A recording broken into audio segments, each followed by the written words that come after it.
Birlikdə baxaq. Deməli, bizə radiusları 4 sm verib və daxili bucağı bizə 45 dərəcə verib. Bizdən isə rənglənmiş hissənin sahəsini istəyir. Uşaqlar, rənglənmiş hissənin sahəsini tapmaq üçün sektorun sahəsindən üçbucağın sahəsini çıxmaq lazımdır.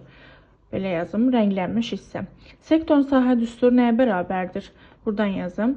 Pi r kvadratı vurulsun alfa bölünsün 360 dərəcə çıxılsın.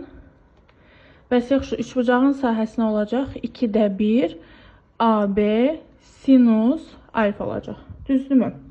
İndi gətirək yerinə qoyaq. Pi'miz olduğu kimi qalsın.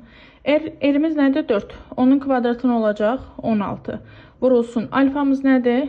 45 dərəcə. Bölünsün 360. Çıxılsın 2də 1. AB'miz nədir? 4 vur 4. Buradan yazıram. 4 vur 4. Sinus alfamız nədir? Sinus 45. Sinus 45'də nə alır? Kökdə 2 bölünsün 2 alır.